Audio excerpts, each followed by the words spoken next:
Di lain tempat, nama Vicky Prasetyo kembali jadi sorotan dan kembali terseret permasalahan hukum, yakni kasus dugaan penipuan senilai 1,8 miliar. Diketahui pada Sabtu 2 Maret 2024, Vicky dilaporkan oleh seorang kontraktor bernama Om Raif Manurung terkait dugaan penipuan proyek. Diketahui awal mula terjadi dugaan kasus penipuan proyek, Vicky dan pelapor melakukan kesepakatan kerjasama pengerjaan pembuatan 2 unit lapangan mini soccer dan 1 unit konstruksi jalan beton yang berada di daerah Tanjung Pura, Karawang, Jawa Barat. Namun dalam prosesnya, setelah proyek kampung kurang lebih 50%, Vicky dikabarkan tidak membayar. Terkait laporan yang sudah dilayangkan, Vicky didampingi kuasa hukumnya buka suara. Lantas benarkah Vicky tidak menjalani kesepakatan yang sudah dibuat dan belum membayar 1% pun kepada pihak kontraktor alias pelapor? Kawan saya, klien saya yang belakangan ini di pemberitaan banyak simpang siur, tuduhan-tuduhan yang tidak mendasar. Harusnya kita bicara berdasarkan alat bukti, bukan hanya mendengar dari satu sisi, ya, sehingga langsung tanpa mengkonfirmasi ke pihak kami atau ke pihak PT Gladiator, dalam hal ini Mas Vicky dan rekan-rekan, langsung membangun opini publik atau menggiring pencitraan negatif terhadap klien kami yang seolah-olah klien kami itu adalah seorang penipu. Kalau secara yang saya bingung adalah bagaimana satu ada nilai itu gitu loh, sedangkan saya bukan orang yang dititipkan uang gitu loh, seolah-olah kan ya terserah lah mau kalian atau siapapun yang menarasikan itu. Kalau menurut saya terlalu awal aja untuk menentukan seseorang dengan dihakimi seperti itu gitu loh. Sementara kita sendiri adalah kerjasama, saya sebagai orang yang PT yang memiliki lahan tersebut, kemudian ada orang yang menawarkan diri untuk mengerjakan beberapa proyek di situ, salah satunya lapangan mini soccer internasional itu. Terus kita punya kesepakatan yang kalau memang sudah selesai baru ada pembayaran gitu loh. Saya nggak tahu angka 1,8 itu dari mana, hasilnya apa, itu yang saya nggak tahu. Terus keduanya, tidak ada di dalam klausul perjanjian atau apapun yang saya harus membayar setiap progres perkembangan gitu. Misalkan termin itu, makanya tiba-tiba langsung dibilang penipuan kontraktor gitu. Kalau untuk termin itu tidak disebutkan, tapi secara lisan waktu kita pertemuan di awal di Bekasi, di Gladiator Bekasi, beliau menyampaikan ke saya, nanti di tengah jalan paling di bulan Oktober saya turunkan dana, Pak. Termin perkiraan pekerjaan itu 30 sampai di 50%. Itu tidak ada, karena kita percaya sama beliau, kan itu Mbak, itu doang. Nah, berharap kami itu yang kami pegang. Manusia kan dipegang omongannya, itu yang berharap, apalagi manusia itu seorang yang sangat bijak. Saya pikir Pak Vicky orang bijak.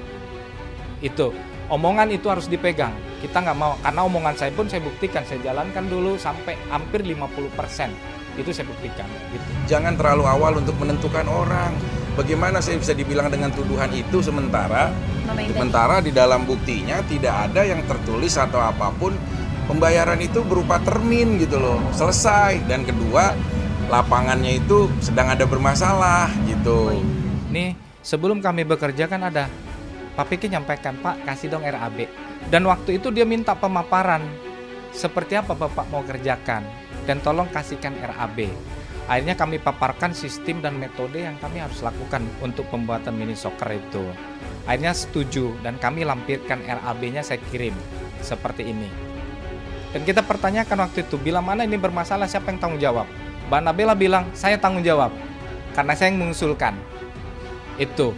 Nah, karena dia pengen merubah yang tadi sistem model gravel jadi di sistem pengecoran yang mungkin tadi disampaikan beliau itu. Akhirnya tetap saya laksanakan. Bila mana terjadi nanti bermasalah, siapa tanggung jawab? Katanya dia tanggung jawab. Gitu. Diketahui proyek tersebut berjalan sejak 12 September 2023 lalu. Kabarnya pihak kontraktor sempat menghubungi Vicky dalam updata ingin menyelesaikan masalah secara kekeluargaan. Namun pihak Vicky tak ada respon yang konkret. Kemarin sudah di-announce oleh kuasa hukum mereka bahwa Vicky sudah ditagih-tagih berkali-kali, jawabannya iya, entar. Gini. Nah, ini apa yang ditagih? Kita perlu ketahui dulu ya. Yang ditagih itu apa? Tidak ada yang ditagih kepada Vicky. Yang ada, silakan jelasin. Baca Apa? kasbon ya. Kasbon. Iya, kan namanya dia ngerjain kita, walaupun bagaimana ya udahlah dia udah ngerjain. Ya namanya kasbon, ya udah saya pernah kasih berapa puluh juta. Ya momen saya dong untuk menjawab. Ya itu kan kebijakan bukan kewajiban. Kebijakan saya mau memberi atau tidak gitu sih. Dari Opnam itu disepakati dan ditandatangani tim teknis. Kemudian dibuatkanlah invoice oleh klien kami yang disampaikan langsung melalui tim teknis PT Gladiator, yang kemudian disampaikan langsung kepada saudara Vicky Prasetyo. Kemudian saudara Vicky Prasetyo berjanji akan membayar. Ini bahwa dari tanggal 5 Desember klien kami mengkonfirmasi saudara Vicky dan menyebutkan invoice sudah masuk. Kemudian dijawab oleh saudara Vicky, Pak, koordinasi sama Bella ya. Maksud Bella itu adalah adik kandung daripada Vicky Prasetyo yang menjabat sebagai GM di tempat itu, gitu kan. Insya Allah hari ini paling telat besok ya Pak. Gitu. Sampai dengan hari ini janji dari saudara Vicky Prasetyo untuk membayar progres pekerjaan itu belum pernah dilakukan dan belum pernah dibayarkan. Gitu loh. Dari poin ini tidak ada satupun yang saya punya kewajiban membayar gitu loh. Baik bayar per termin atau apapun. Nah itu yang saya kaget. Pertama tiba-tiba ada nilai 1,8 itu dari mana gitu. Andai kata itu dari nilai pekerjaan pun ya kita harus lihat nilainya apa. Kalau menurut saya ini isi dari poin 3 ini bias. Karena pertama dia sebutkan apabila setelah terlaksananya. Kita mulai pekerjaan kan terlaksana nih. Selesai atau tidak kan sudah mulai terlaksana. Tidak ada di dalam poin ini juga yang menyebutkan bahwa baru selesai, ketika selesainya pekerjaan baru dibayarkan. Setelah, ya kalau setelah berarti selesai.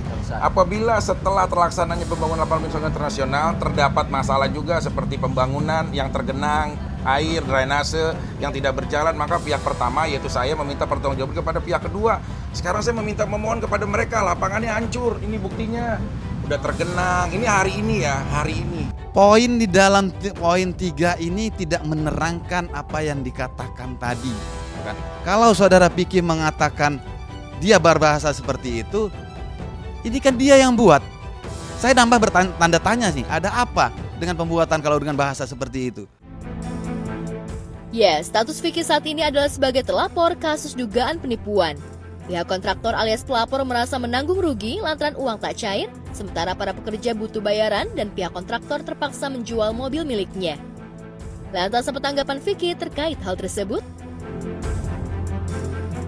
Kalau mendengar berita harus ada faktanya. Nah ini tidak ada kewajiban untuk membayar termin. Tidak ada. Setelah selesai. Jadi kalau ada permasalahan pribadi, mungkin karena kehabisan, karena mungkin pinjem uang siapa, saya nggak tahu lah. Itu internalnya mereka kan. Ya saya sebagai istilah komisaris ya di situ tiba-tiba Pak Amri ini dibawa sama marketing ke Bella gitu kan, divisinya jauh ya buat ketemu saya gitu loh.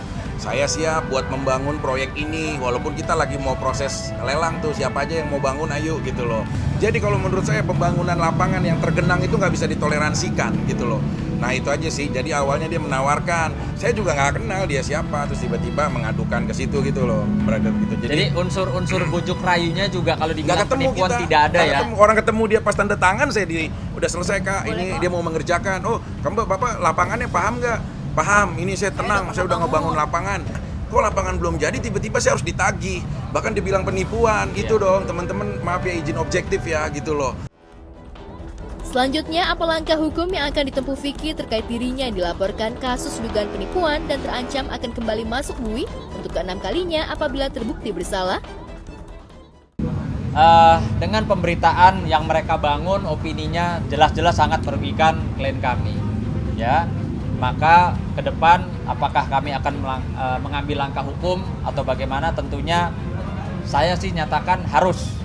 Tapi nanti akan dibicarakan manajemen Gladiator tentunya apakah Laporan. Ya, kita akan melaporkan dugaan adanya pencemaran nama baik dikarenakan apa yang disampaikan, apa yang narasi dibangun, dibentuk oleh pihak mereka itu tidak bersesuaian dengan fakta-fakta yang ada. Harusnya ini didiskusikan gitu loh. Bukannya tiba-tiba jadi laporan baru saya disomasi gitu. Laporan dulu, tiba-tiba laporannya disuruh pulang sama Polresnya, terus disomasi. Saya disomasi pertama dan terakhir, terus tiba-tiba langsung. Jadi nggak ada jeda kita buat ngobrol gitu loh.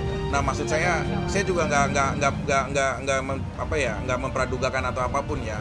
Maksudnya sebenarnya kita udah terlalu menutup diri sih saya sebenarnya untuk hal-hal yang seperti ini gitu loh. Makanya mohon maaf kayak teman-teman mungkin ngejar minta klarifikasi saya agak sulit, saya harus konsultasi dulu gitu. Semuanya tuh sekarang udah ada pendewasaan diri deh, udah kita hidup tuh tertata gitu loh. Cuma ya kita mengendarai mobil yang nggak nabrak mobil ya kita ditabrak mobil kan. Nah kalau menurut saya ini saya ditabrak sama hak saya sendiri